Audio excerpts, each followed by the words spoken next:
မင်္ဂလာပါခင်ဗျာရီဒါကွန် channel လေးကပြန်လည်ကြိုဆိုပါရစေဒီနေ့တင်ဆက်ပေးမယ့်ဇာတ်လမ်းလေးကတော့နောင်ရိုးစေးရဲ့ကျွဲတိုက်ပွဲထက်ကအသက်လောင်းကြီးဆိုတဲ့ဇာတ်လမ်းလေးပဲဖြစ်ပါတယ်ကျွဲတိုက်ပွဲတဲ့ဒီစာရဲ့ခေါင်းစဉ်ကိုဖတ်မိသူကတာမန်လောင်းကစားဖြစ်ရှင်ပြိုင်ပြုလုပ်တဲ့ကျွဲတိုက်ပွဲရဲ့လို့ထင်မိကြလိမ့်မယ်တကယ်တော့အခုရေးမဲ့ကျွဲတိုက်ပွဲကဒီလိုမဟုတ်ဘူးရဲ့ဗျအောင်လန်းပညာရှင်တွေကြီးတည်တံ့ကျင်းပပြုလုပ်တဲ့အစီရင်ကျွဲတွေတိုက်ကြတာပြောရရင်တော့အောင်လန်းပညာရှင်များပညာပြိုင်ကြတဲ့ပွဲဆိုရင်လည်းမှားလိမ့်မယ်မထင်ဘူးပြိုင်ပွဲကိုလည်းညနေဆောင်အချိန်ကနေတကောင်းရန်တိုင်တဲ့အထိပြုလုပ်ရှင်ပြိုင်ကြတာဗျဒီလိုအောင်လန်းပညာနဲ့စီရင်တဲ့ကျွဲတွေကိုဘယ်လိုပဲပုံစီရင်ပြုလုပ်တယ်ဆိုတာတော့ဒီနေရာမှာကြုတ်တိထားတဲ့လောက်လေးပြောပြပေးရစီအောင်လန်းတိုက်ကျွဲတစ်ကောင်စီရင်ဖို့အတွက်ကိုအရင်ဆုံးတမ္မာထွားကြိုင်တဲ့ကျွဲအရှင်တစ်ကောင်ကိုလိုအပ်တယ်ပြီးတော့တုတ်တန်စီကရွှွံ့မြေလူသေးအလောင်းမီးရှို့ရာကမီးမလောင်ပဲကြံရစ်ခဲ့တဲ့အယိုးဒါတွေလိုအပ်တယ်အဲ့ဟာတွေတဲကကျွဲရဲ့လေချောင်းသေးနဲ့တုတ်တန်ကရွှွံကိုအချိုးကျကျနေပြီးကျွဲရုပ်ပုံစံသွင်းရတယ်။မီးမလောင်တဲ့လူသေးအယိုးကိုကျွဲရုပ်ရဲ့ဝိုင်းဘက်မှာထည့်မြုပ်ကြတယ်။ပြီးရင်တော့ကျွဲရုပ်ကိုအသက်သွင်းဖို့နဲ့ကျွဲစီးတစ်စေကိုရရှိဖို့အတွက်အောက်လန်းကာတာတွေမန်နန်တွေနဲ့မန်းမှုတ်စီစဉ်ရတယ်။ဒီစီရင်ကိုညနေနေဝင်ရီတရောအချိန်တိုင်းမှာလှုပ်ဆောင်ရပြီး9ရက်9လီတိုင်တိုင်စီရင်ရတယ်။ဒါပြီးရင်တော့တိုက်ကျွဲတစ်ကောင်ကိုရရှိပါပြီ။ဒီလိုရရှိပြီးရင်တော့အဲ့ဒီတိုက်ကျွဲကိုကျွဲတိုက်ပွဲကျင်းပရာကကျုပ်တို့ရဲ့ဝက်တချရွာအနောက်ဘက်တောအုပ်ကြီးစီမှာတိုင်ပွဲဝင်ရှင်ပြိုင်လို့ရပါပြီ။အော်ဒီနေရာမှာပြောရအောင်မယ်။ဝက်တချဆိုတဲ့ကျုပ်တို့ရွာကလည်းနည်းနည်းရရတော့မဟုတ်ဘူး။ကျွာလုံးဒီဘကအောက်လန်းသမားတွေဒီပြိုင်ပွဲဆိုတာကလည်းကျုပ်တို့ရွာကနေပဲစတင်အခြေပြုပြီးကြီးထွားလာခဲ့တာရဲ့။အခုများတော့အနေနဲ့ရရက်ကအောက်လန်းသမားတွေလာပြိုင်ကြတဲ့ပွဲပေါ့။အခုခင်ဗျားတို့ကိုကျွဲတိုက်ပွဲအကြောင်းပြောပြနေတဲ့ကျုပ်ဆိုတဲ့ငနှောင်းကလည်းဝက်တချရွာသားပါပဲ။ဒါပေမဲ့ကျုပ်ကအောက်လန်းပညာမတတ်ဘူး။ဒါဆိုကျုပ်ကဘာလဲဆိုတော့ခင်ဗျားတို့မေးမယ်မဟုတ်လား။ကျုပ်ကသူတို့ရဲ့ကျွဲတိုက်ပွဲတွေစီမှာအချို့အချောင်ငွေကြီးလောင်းတဲ့လောင်းကစားသမားဆိုပါတော့ဗျာ။ဒါဖြစ်ခင်ဗျားတို့ဆက်မေးလိမ့်မယ်။အောက်လန်းသမားတွေပညာနဲ့တိုက်ကြတဲ့ကျွဲတိုက်ပွဲကိုမင်းတို့တမန်လူကဘလို့ကြည်ပြီးလောင်းတယ်လဲဆိုတာကျုပ်ပြောပြမယ်။ကျုပ်မှာကျုပ်အသည့်အောက်လန်းစာတယောက်အခုတော့မရှိတော့ပါဘူး။ကျွဲတိုက်ပွဲမှာဖြစ်ခဲ့တဲ့ရန်စားကနေပညာရှင်ရင်သူတေဝါရတယ်။အဲ့ဒီလူမသေးခင်တပတ်လူကျုပ်နဲ့ဆောင်ဖြစ်တော့ကသူကျုပ်ကိုပေးထားတဲ့လက်တညိုးစာစိတ်မြင့်တေးသေးကလေးရှိတယ်။ကျုပ်ကျွဲတိုက်ပွဲကိုလာတဲ့အခါအဲ့ဒီစိတ်မြင့်ကလေးကိုငုံပြီးရလာတဲ့စရေကိုမျက်ခွန်တွေစီပုတ်လိုက်တယ်။ဒါဆိုရင်အောက်လန်းသမားတွေရှင်ပြိုင်ကြတဲ့ကျွဲတိုက်ပွဲကိုမြင်နိုင်ပြီလေ။ဒီပြိုင်ပွဲမှာကျုပ်လိုအချို့ကြောင့်သမားတွေကသူတို့နဲ့ခင်ရမင်းရအောက်လန်းသမားကိုပေါင်းပြီးမြင်လို့ရနိုင်မဲ့ညမ်းပြန်လာတဲ့နီးနာတို့ကိုတောင်းခံထားကြတယ်။ဒါကြောင့်သူတို့ဟာလေသူတို့နီးနာနဲ့သူတို့အစဉ်ပြေးပြီးလာရောက်လောင်းကစားပြုနိုင်ကြတယ်။ကဲဒီတော့ကျုပ်တို့ကျွဲတိုက်ပွဲအကြောင်းများစီကိုပြောလိုက်ကြရအောင်။ညနေဆောင်ပိုင်းကျုပ်နဲ့မြောက်ပိုင်းနေတဲ့ကြော်ရှိတို့ရွာနောက်ဘက်ကတောအုပ်စီကိုကျွဲတိုက်ပွဲလောင်းဖို့ရောက်ရှိနေကြပြီဖြစ်တယ်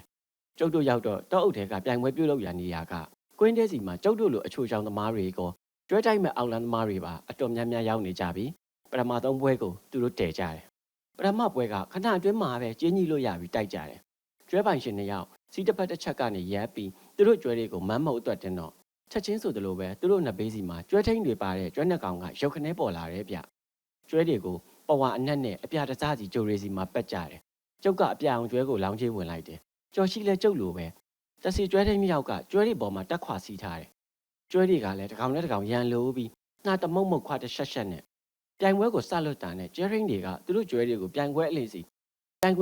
ီပြေးဝင်ပြီးခတ်စီတော့တယ်။ကျွဲနှစ်ကောင်လည်းတစ်ကောင်နဲ့တစ်ကောင်အသေးအကြီးခတ်တော့တာပဲ။ကျွဲနှစ်ကောင်စီကဂျိုချင်းခတ်တန်တဖြောင်းဖြောင်းထွက်နေတယ်လို့တခါတလေဥကောင်းချင်းပစ်ဆောက်တန်ကလည်းတခွန်းခွန်းနဲ့ပဲကျုပ်တို့ဘေးကကြည်နေကြတဲ့သူတွေကတော့ဒီလိုခတ်တာမျိုးတို့တိတ်တဘောကြတာပဲ။အော်ဒါနဲ့သူတို့ခတ်တာကိုအတန်ကြားဖို့အတွက်ကိုလည်းစေးမြင့်ကုန်တဲ့စရွေးနဲ့နားကိုစွတ်ပေးရတယ်ဗျ။ကြံသူတွေကတော့ဘယ်လိုလုပ်တယ်မသိဘူး။ကျုပ်ရဲ့လှုပ်ပုံလုံးကြီးကတော့အညာသားကိုကြီးတာတည်းရဲ့လှုပ်ပုံလုံးကြီးအတိုင်းပါပဲဆိုပါတော့လေ။ထားပါတော့ကျွဲတိုက်ပွဲစီကိုပြန်ဆက်ရအောင်ကျွဲနှစ်ကောင်ဟာအသေးကြီးခတ်နေကြတယ်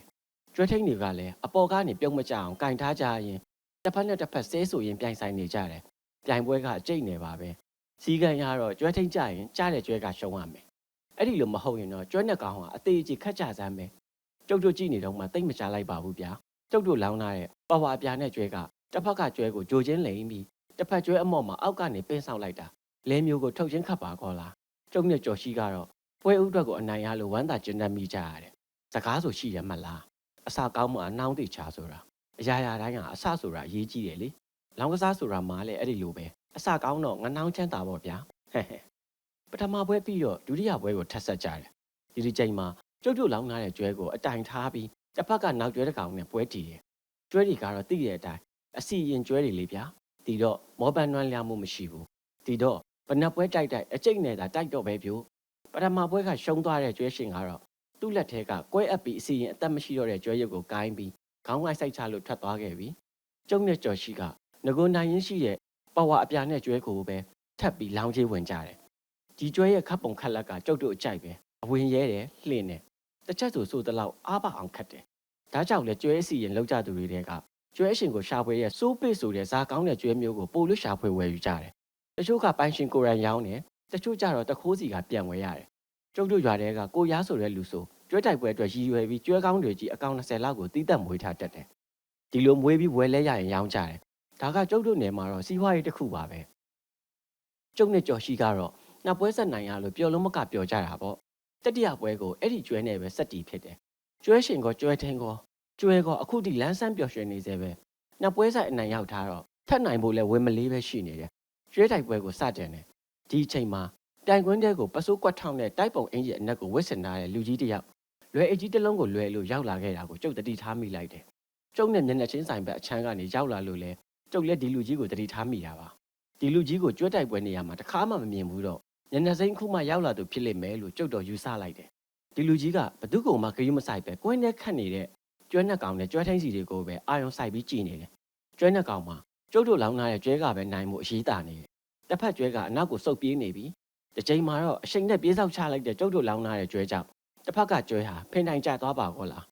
းအပေါ်ကကျွဲထင်းကလည်းပြုတ်ကျသွားတယ်နိုင်ပြီကျုပ်တို့နိုင်ပြီဘဝမှာတခါမှအခုလိုသုံးဝဲဆက်မနိုင်ဘူးတော့လေကျုပ်နဲ့ကြော်ရှိဘယ်ပြောကောင်းမလဲထပြီးအောင်ခုံပေါက်ပစ်တာဗျာရှုပ်တာပွဲကိုစက်တီပြန်ပြီးကော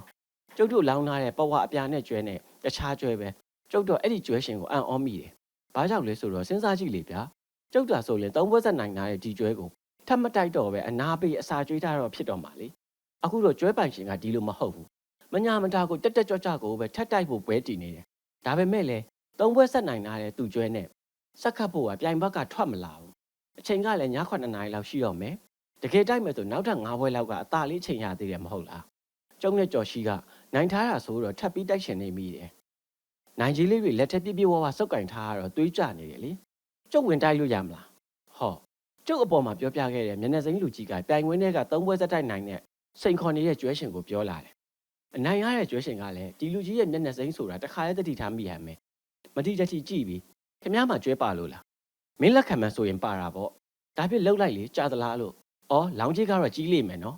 ငွေကြီးထက်အသက်ကြီးထက်ပြီးမင်းလောင်းရလားလူစိမ်းကြီးကပြုံးပြုံးပဲပြောတာဗျာကျုပ်တို့တော့သူ့စကားကိုဒီတိုင်းအရှုံးပေါက်ပြီးပြောတဲ့စကားထင်မိတာပေါ့ဒါပေမဲ့အဲ့လိုပြောတာမဟုတ်ပဲအတီပြောနေမှတိတ်မကြခင်မှာတိလိုက်ရတယ်ထားပါအောင်ကျုပ်တို့ကျွဲတိုင်းမကိစ္စစီပြန်ဆက်ပါအောင်မယ်လူစိမ်းကြီးကအသက်ကြီးဆိုပြီးပြောတော့ကျွဲရှင်ကလည်းထီမထင်တဲ့ဟန်နဲ့ခတ်ကြွားကြွားပဲလက်ခံလိုက်တယ်ဗျာခင်ဗျားကျွဲထုတ်လိုက်တော့လူစိမ်းကြီးကဘာမှမပြောပဲကိုယ်နဲ့လှမ်းဝင်လာတယ်ဘာလို့မလဲကျုပ်တို့လည်းစိတ်ဝင်စားကြည့်နေမိနေတော့ဒစိမ်းကြီးကအရှိကကျွဲတိုက်ပွဲတွေတုန်းကပဲ့ကြံရင်းနေတဲ့ချွတ်ရုပ်ပိုင်းစားတွေကို2ခု3ခုလောက်လိုက်ကောက်တယ်ပြီးတော့သူ့လက်ဖွားထဲထည့်ပြီးမန်းမုံလိုက်တာသူ့နှစ်ဘေးမှာပြုံးနေဆိုပြီးဂျိုကားကားနဲ့ကျွဲနီနီလေးတစ်ကောင်ပေါ်လာပါကောအမြင့်ကလူရဲ့ခါတတ်တာလောက်ပဲရှိမယ်အလုံးတဲ့ကတစ်ဖက်ကကျွဲနေရှင်နှစ်ဆတစ်ဆပဲရှိလိမ့်မယ်ဒါကိုကြည့်ပြီးဒီလူကြီးတဲနောက်ပါလားလို့တကွင်းလုံးရဲနေမိတယ်ကျွဲရှင်ကလည်းရဲတယ်ဗျအသက်ထက်ကြီးမှာခင်ဗျားကကြုတ်ကျွဲကိုဒီလောက်ကျွဲလေးနဲ့တိုက်မယ်ဆိုတော့ခင်ဗျားတော့ကျုပ်စီမှာတရေကြီးအဖြစ်နဲ့နေရတော့မယ်ထင်တယ်မောင်ရင်နိုင်လှုပ်ရှင်တယ်လို့လှုပ်ပေါ့ကျုပ်နာမည်ကဘာချူလို့ခေါ်တယ်ဘတ်တူရင်လူမရွေးတယ်လို့ဘတ်ကြီးလည်းရှောင်မပြေဘူးအသက်ထက်ကြီးဆိုတာကျုပ်ဘက်ကအတိအကျပြောထားတယ်ဆိုတာတော့မောင်ရင်သိစေချင်တယ်ကျွဲရှင်ကခနဲ့လူကြီးကတော့ခက်ပြုံးပြုံးပဲပြန်ပြောတယ်ဒီလိုနဲ့စကားတွေအခြေတင်ပြောကြပြီးကျွဲတိုက်ပဲကမဆခင်တဲ့ကဆူဆူပွက်ပွက်နဲ့ပွဲစီလာတယ်ကျွဲရှင်တွေတောင်အသက်ထက်ကြသေးဆိုတော့ဘေးကလောင်ကျွေးတွေကလည်းအငဲချင်းဆိုတာမရှိတော့ဘူးကြီးတွေ2ဆ3ဆအထိကိုခေါ်ကြေးဖွင့်ကြတယ်ဘာချိုဆိုတဲ့လူချင်းစီရဲ့ကျွဲဘက်က1ဆတစ်ဖက်ကပဝါအပြာနဲ့ကျွဲစီက4ဆတိုင်ပွဲကတော့တကယ်ကြည်ကောင်းလုံးမလားမပြောတတ်ဘူးကြီးကတော့အကောင်သေးတဲ့ကျွဲနီလေးဘက်ကအစနိုင်ပြီးဖွင့်ထားတယ်ကျုပ်ကလည်းအစကွာတော့နိုင်ရင်ဆွဲရှိတဲ့ပဝါအပြာနဲ့ကျွဲဘက်ကမလောင်းပဲကျွဲနီလေးဘက်ကနေအရှိကနိုင်ထားတဲ့ငွေ100တဲက30ကိုထည့်ပြီးလောင်းလိုက်တယ်ကျွဲတိုက်ပွဲလောင်းစင်တာနဲ့တင်တော်တော်ကြားတယ်ကျွဲတိုက်ပွဲလောင်းကြီးတင်တာနဲ့တင်တော်တော်ကြားတယ်ဥပချိုကြီးရဲ့ကျွဲနီလေးဘက်မှာကျွဲထိတ်မပါဘူးကျွဲကြီးတက်တက်ပဲဒီပွဲကိုအချိန်ကြာတော့မှစတင်ဖြစ်တယ်ပွဲစပြီးဆိုကြတဲ့ကပဝါအပြာကျွဲကြီးကကျွဲနီလေးကိုအတင်းလိုက်လံပြီးခတ်ဝေ့ရတာပဲ ကျွဲလေးကလည်းသူ့တက်အကောင်ကြီးရဲ့ကျွဲနဲ့ခတ်နေရတယ်ဆိုပေမဲ့နောက်မဆုတ်တန်းကိုတီးခတ်နေရလားပဝါပြကျွဲကအတင်းခတ်တယ်ရင်းနဲ့တိုက်တယ်ကျွဲနီလေးကတော့ဘလို့လာခုခံနေတော့မယ်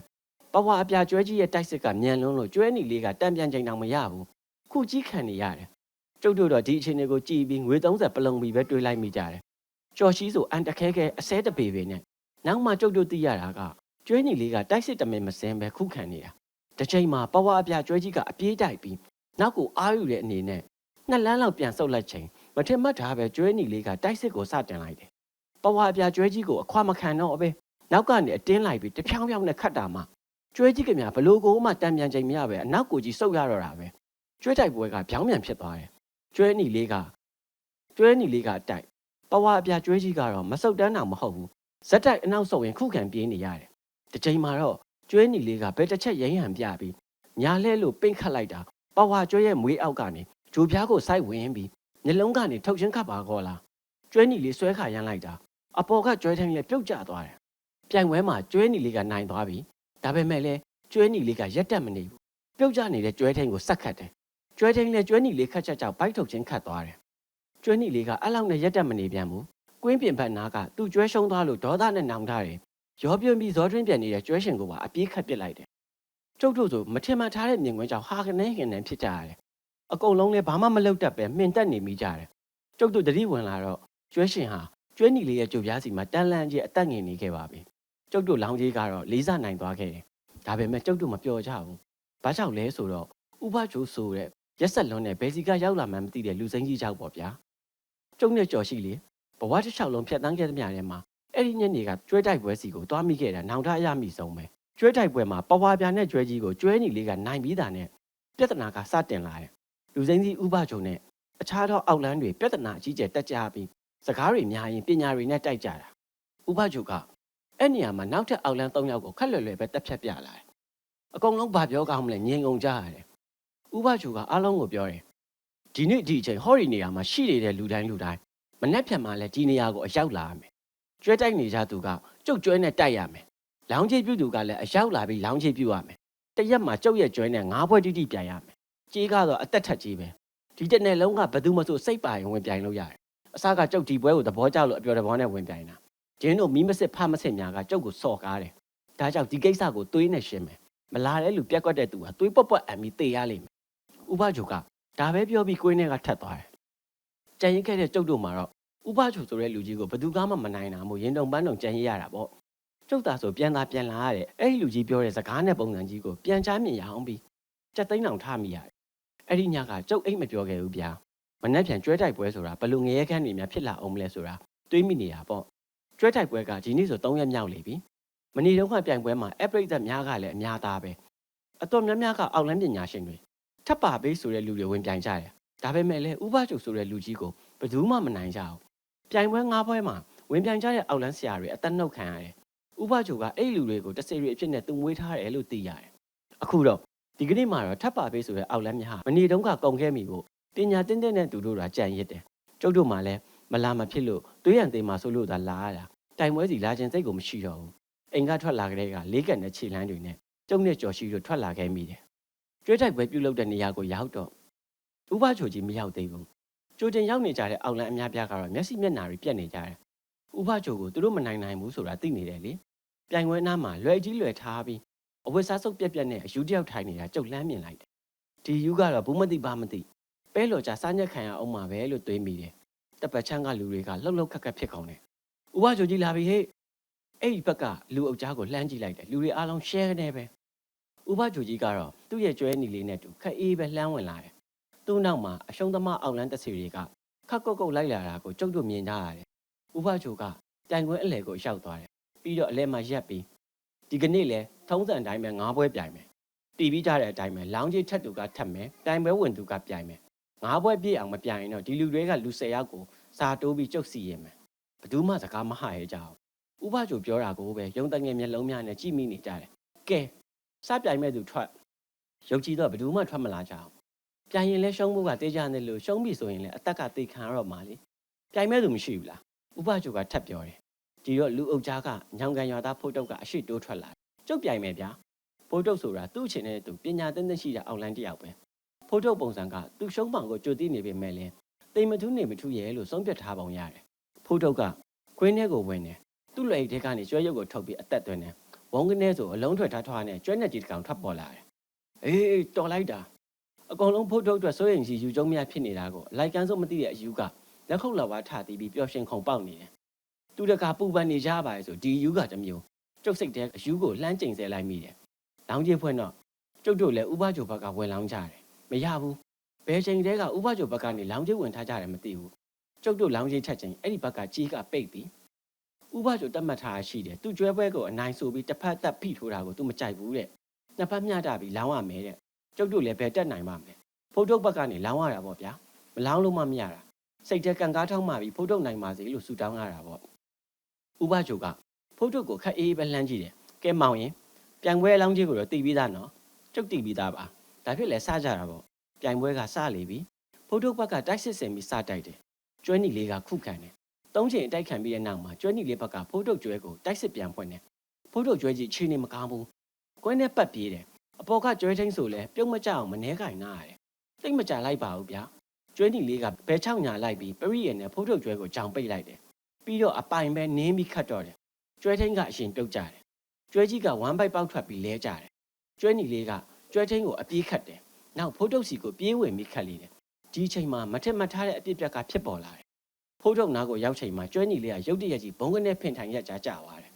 ကျုပ်တို့ဆိုဒီမြင်ကွင်းကိုဘာဖြစ်လိုက်မှမသိဘဲအံ့ဩမင်တက်ရင်အာမေရိတ်တန်နဲ့ထွက်မိကြရတယ်ဖိုးထုတ်ကတော့မျက်စိအစုံမိတ်ထိုင်းအတန်ပလန်တွေကြောင့်မျက်စိဖွင့်ကြည့်လာတယ်ကျွဲနီလေးကထပ်ပြန်ထတယ်ဟေးခိုးကြောင်ခိုးကဘယ်ခွေးမှသားလဲကွာဥပဂျိုကဒေါသကြီးနဲ့ထပြီးဟစ်အော်တယ်ဘယ်သူမှထွက်မလာဘူးဗျာအကုန်လုံးနှုတ်ဆက်ငြိမ်သက်နေမိကြတာအကြတန်အောင်ကြားမိလောက်မှထင်ပါရဲ့ဟေးလဲကျသွားပြီဟီနိုင်သွားပြီအားလုံးတိတ်ဆိတ်နေကြတဲ့အထက်အယူကတစ်စက္ကန့်ထားပြီးအတန်မြဲကြီးလက်ခုပ်ဝါတီးပြီးဟစ်အော်တယ်ဥပချိုရဲ့မျက်လုံးတွေကအယူစီကိုစွစွရဲရဲလှမ်းကြည့်တယ်ပြီးတော့နှကန်းကိုတုံယုံပြုံးလိုက်ပြီးလက်ဆက်တက်တော့ငါ့ကိုဝင်နောက်ရှက်တာမင်းကိုဟစ်ကအောက်လန်းတွေကြားကိုတောက်ရောက်လာဆောင်တာပေါ့ဥပချိုကအယူကိုအဲ့လိုပြောတော့ကျုပ်တို့အံ့ဩရပြီလေအယူကတော့ဥပချိုကသူ့ကိုပြောနေတာမဟုတ်တလို့ပဲဘေးဘီတွေကိုကြီးကြီးကြောင်ကြည့်နေဟစ်ကောင်ယူခုမှယူကြည့်အောင်ဆောင်မနေနဲ့မင်းပညာစွမ်းရင်ရှစ်ကိုထွက်လာခဲ့လိုက်ဒီတော့အယူကသူ့ကိုသူလက်ညှိုးပြန်ထိုးပြီးနင်ကငါသူ့တော်နှစ်သားလေးကိုပြောရလားအေးမင်းကိုပြောနေတာစောက်အထက်လိုင်းကောင်ငါသူ့တော်နှစ်သားလေးကနေနဲ့ပြန်ရမှာလားဟုတ်တယ်အကုန်လုံးကအယူနဲ့ဥပချိုတို့အပြန်လန်ပြောနေတာကိုကြည့်မိနေကြတာအသက်တောင်မရှူမိကြဘူးထင်တယ်ငါသူ့တော်နှစ်သားလေးကနေနဲ့ပြန်ရင်တည်သွားမှာပေါ့အရစ်တရှိမနေပါနဲ့ကွာမင်းဒီကိုပြိုင်ပွဲဝင်ဖို့ရောက်လာရဲဆိုတာငါသိတယ်လှုပ်စားရှိတာလှုပ်လိုက်စမ်းကွာအင်းပေါ့လေငင်ကပြိုင်ဆိုတော့လေငါသူ့တော်နှစ်သားလေးကပြိုင်တာပေါ့အယူကတက်ပြင်းကိုချပြီးပြောတယ်ဗျပြီးတော့ပြိုင်ခွင်းထဲကိုဝင်တယ်ကဲနင်ကျွဲကိုထုတ်လိုက်တော့ဥပချိုကပြောတယ်အယူကဘာမှပြန်မပြောဘူးခက်တီတီပဲပြိုင်ခွင်းထဲကခဲတလုံးကိုတွားကောက်ပြီးမန်းမှုတ်တယ်ဟောဗျာအယူကတမ်းမှမဟုတ်ဘူးလေဗျမန်းမှုတ်လိုက်တာချက်ချင်းမဲ့သူ့နှစ်ဘေးမှာကျွဲဖြူလေးတစ်ကောင်ပေါ်လာတယ်ဥပချိုရဲ့ကျွဲနီလေးနဲ့အလုံးထက်တူတူလောက်ပဲကဲကျွဲလဲရပြီဆိုတော့တတ်မှတ်ထားတဲ့စီကံတွေတိုင်းပြိုင်ကြတာပေါ့ဥပချိုအတော်ခံပြင်းနေဟန်ပါပဲပြောပြီးတာနဲ့သူ့ကျွဲနီလေးကိုတန်းလွတ်တယ်ကျွဲနီလေးကခွာတန်တစ်ဖြောင်းဖြောင်းပေးရင်ကျွဲဖြူလေးစီအပြေးခတ်ဝင်တယ်ကျွဲဖြူလေးကတန်ပြန်ခတ်တယ်ကျွဲနှစ်ကောင်အပြန်လန်ခတ်တန်ကတဝုံဝုံတစ်ဖြောင်းဖြောင်းပဲကျုပ်တို့တော့ကျွဲနှစ်ကောင်ကိုကြည့်ပြီးအသက်ရှူဖို့အောင်မေ့နေမိတယ်ကျွဲနှစ်ကောင်ခတ်တာအချိန်နှင်းငယ်ကြာလာတော့ကျွဲဖြူလေးဘက်ကတိတိတတ်တာအရေးသားတယ်လို့ရှိလာတယ်ဥပချိုကမျက်စိမျက်နှာပြက်နေတယ်ခဏလဲကြာကောကျွဲဖြူလေးခတ်ချက်မှာကျွဲနီလေးကဘလို့မှတန်ပြန်မလန့်နိုင်တော့ပဲတုံးလုံးလဲကြာသွားတယ်ကျွဲဖြူလေးကဖိခတ်တော့ကျွဲနီလေးမှာလုံးဝကိုရှုံးနေသွားရပါပြီဒီမြေခွင်းကြောင့်ကျုပ်တို့ဆိုပျော်လုံးလို့ရေကနေအော်ပြီးထားခုံမိကြတာပေါ့ဥပချိုကြီးကွင်းလဲမှာဒူးထောက်ရင်းရှိနေတယ်အယူကဥပချိုရဲ့အရှိမရက်နေတယ်ငါရှုံးသွားပြီမင်းကောင်ကိုတက်လိုက်တော့အယူကခေါင်းကိုခိုင်ရလိုက်တယ်ငါသူတော်ကလူမတက်ဘူးဒါကြောင့်ကိုအရှုံးကိုသိတယ်ဆိုရပါပြီနောက်များမှာပညာမြင့်နေဆိုပြီးသူတစ်ပါးရဲ့အသက်အိုးအိမ်ကိုနင်မဖြတ်စည်းနဲ့ပေါ့ငါကယောက်ျားပါငါတို့တတ်မှတ်ထားတဲ့စီကံတိုင်းပဲလှုပ်လိုက်ပါဘလို့ဖြစ်ဖြစ်ငါသူတော်မလုံနိုင်ဘူးဒါဖြစ်ငါဘာသာငါအရှုံးတော့ငါတိတ်ခါစီရင်ရတာပေါ့ဒါကတော့နင်းရဲ့သဘောပါပဲအယူကတော့ပြောပြီးနေရာကနေလှည့်ထွက်သွားတယ်ဥပချိုကြီးကအယူကြောပြင်ကိုစူးစူးဆိုင်ဆိုင်လမ်းကြည့်တယ်ပြီးတော့နှုတ်ကနေသူတော့ယူသူတော့ဆိုပြီးအတန်ထွက်လို့တက်တွတ်ရေရွတ်နေတယ်ရေရွတ်နေရင်အယူလဲလူအုပ်ကြားကဝင်းပြီးငင်ဝင်းကနေကွဲသွားကောဥပချိုရဲ့လက်တစ်ဖက်ဟာအပေါ်ကိုမြောက်တက်သွားပြီးသူ့ခေါင်းကိုသူပြန်ထုချလိုက်တယ်ထုချက်တော့ပဲသွေးတွေဖြာခနဲဆင်းကြလာတယ်ဥပချိုကသွေးတွေတစ်ချက်တည်းပွက်ခနဲအန်ထုတ်တယ်ပြီးတော့ဒူးထောက်ရက်သားငိမ်သက်သွားခဲ့ပါတော့တယ် ကျုပ်တို့လည်းဒီမြင်ကွင်းကိုဘာလို့ဘာကန်ရမှန်းမသိပဲအချိန်တော်ကြတဲ့အထိငေးကြည့်နေမိတာဗျာဒီလိုသာကြည့်နေပေမဲ့အားလုံးစိတ်ထဲမှာတော့သူညီနေတဲ့ခံစားချက်ကအခုမှငရဲခန့်ကနေလွတ်မြောက်ရတယ်လို့ခံစားချက်အပျော်တွေနဲ့ပေါ့ဗျာဒီကိစ္စတွေဖြစ်ပြီးနောက်ပိုင်းအပြီးတိုင်ဖြစ်သိမ်းခဲ့တယ်ဒီအပြင်ကျုပ်တို့ရွာတဲ့မကနေတကြောကအတော်များများတော့အောက်လန်းတော်များများဟာလည်းသူတို့ပညာတွေကိုစွန့်ကုန်ကြတယ်ကျုပ်လားကျုပ်ကတော့လောင်းကစားလုပ်တဲ့ဝါသနာကိုတက်တက်တာဆွလွန်လိုက်တာပေါ့ဗျာပြီးပါပြီကျွဲပွဲထက်ကအသက်လောင်ကြီးဆိုတဲ့နောင်ယူစေးရဲ့ဇလန်းလေးကဒီမှာနေပြီးဆုံးပါပြီခင်ဗျာနားဆင်ပေးသူရောက်စီတိုင်းရွှင်လန်းချမ်းမြေ့ကြပါစေခင်ဗျာ